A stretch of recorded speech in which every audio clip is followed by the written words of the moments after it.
You made the cut. I'm shocked. It's a great image of you. It's shocking. How you doing? I'm here with the amazing, talented. I heard you do an amazing humble brag because you've done so many incredible things in the hospitality industry.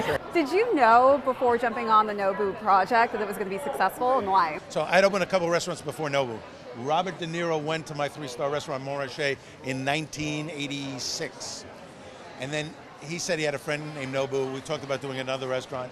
And then he was going to cast Nobu at the Tribeca Grill, which would have been a disaster. Because the second restaurant we opened was Tribeca. Nobu, we flew him in, he looked at Tribeca, said, maybe one day I'll open a nice sushi bar with you. I saw the friendship between De Niro and Nobu, and I made it happen. I called Nobu back when I found a space literally up the block from where Tribeca was, and we signed that lease, and then we opened in August of 1984. What's your secret? 1994. What's your secret sauce for success? Knowledge, professional knowledge. Okay, so for and then any... a slight little bit of confidence, but not overconfidence, but confidence. So if you know what you're talking about, you can talk about it. Got it. And as far as all of the Nobu restaurants that have been established, over 55, correct? 55, they're 56, I'm sorry. 56, okay. I've lost count. Is there one that stands out to you the most? Well, I think next year we're opening a Nobu under a manhole cover. So that one is standing out the most. No, I'm joking. I was going to say, this is new. This is the director, Matt Tiernau, a tremendous guy. We're going to have to... But no, the Nobus in New York are phenomenal. The Nobus in London are phenomenal. And there's a Nobu in Malibu, which, thank God, missed the fires. And that's right on the ocean, so it's unbelievable. But Nobu's is just an amazing person, and the food at the restaurants are delicious. So. Well, we're really excited for this film. Well, it's nice to meet you. Incredible. I've seen the film. It's marvelous. I'm coming to you when I want to open up a restaurant. Yeah, anytime. I give good quote. Thank you so much. So I would love to know, I mean, the story about Nobu is so incredible. It's so rewarding as well and inspirational, emotional. Were you expecting at the start of the film for it to come out like that? Well, with a documentary, you never know how it's going to come out. Sometimes I start something and I think it's going to be a completely different story than it ends up being. I knew the basic outlines of Nobu's story. I knew about his restaurants. I knew about Matsuhisa, his first restaurant in Los Angeles. I wasn't expecting such a soulful man. I was expecting someone who had struggled so much. I didn't realize how late in life he had found success. He was really a failure until he was in his 40s. He'd had almost committed suicide even because a restaurant he co-owned had burnt down. And that story of resiliency did surprise me. Yeah, I mean, you really built on the story so well with the foundation of starting with his father and the accident that happens with him. So he was already kind of off to a rough start in life. And then, of course, his trip to Peru didn't go as planned, but was also essential to some of the cuisine that he talks about and builds out to become some of the most famous pieces on the menu at Nobu, as well as going to Alaska, which I had no clue about the cod. I've gone to Anchorage many times. I'm from the Pacific Northwest, so fish out there, I mean, I try to explain, fish out of the water does not taste like anything else.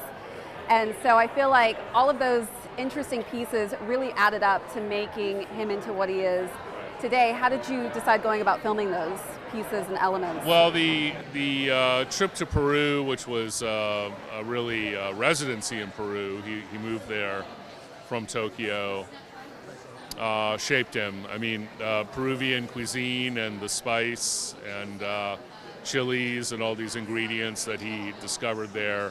The coming together of Japanese cuisine with the cuisine of Lima, where he was, I think created what he calls the Nobu style, and that's sushi or sashimi with peppers on it. No one really had done that before, and that was He's just a a rule major breaker, innovation. essentially, yeah. right? He's a rule breaker, and that's where he came from.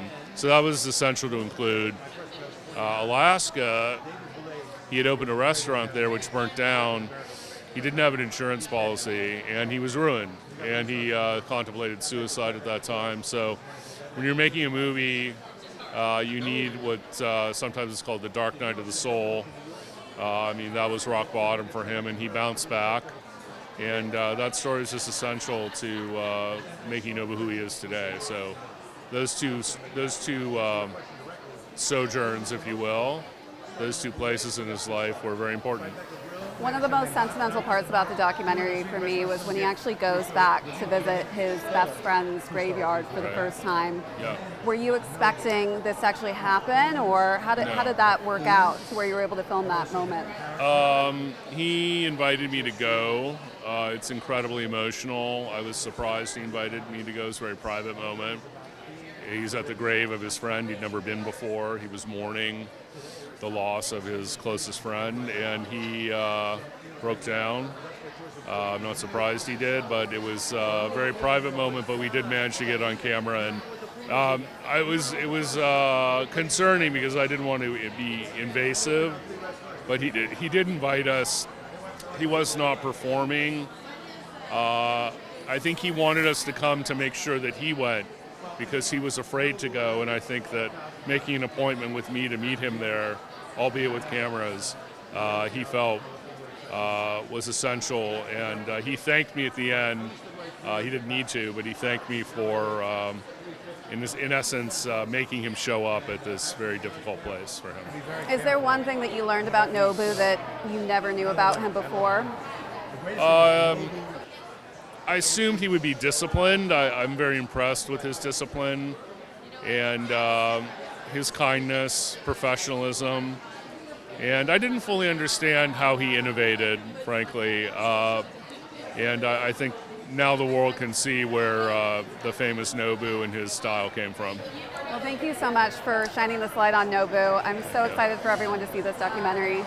So Jeffrey, this is such an empowering story of an incredible man. I've been to Nobu many times. I actually had no idea about Nobu's history. What was it like jumping on board for a project like this?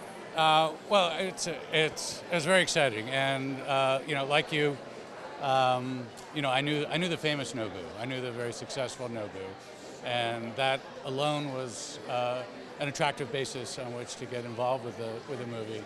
But it's one on a personal basis, and also a gift from the story gods that it's such a compelling tale of the early failures that he faced, the personal tragedies that he had, and what a wonderful person he's remained all this time. And so it's been great to get to know him a little bit, and it's an honor just to be a part of such a great story. As you've been getting to know Nobu through this journey of filming and the whole project, have you learned anything special or any gems? Okay, there's 5 steps to no. Five steps. This is the sushi part. Yes, I was watching that. I think I've got. It's almost like a dance. He's just such a great exemplar of a combination of determination and humility, and he's doesn't force, doesn't rush. And you see what can happen as a result of it. Well, thank you so much for bringing this story to life. It was really just such a pleasure. Thanks for your so interest fun watching. And support. Yes. We'll continue eating Nobu, of course, as well. We have a choice. Exactly. Lovely to meet you, Chef Nobu. How big do you hope to grow Nobu as a franchise? Well, so I started and I made the great teams. So now the team is making the company bigger. And so team is very important for us. Well, and you are as well. Quickly, how do we do the 6-step sushi roll? Yeah, the 1, 2, 6. 1, 2, 3, 4, 5, 6. So you are amazing, Chef Nobu. I've been a huge fan of yours since I was young. But seriously, thank you so much.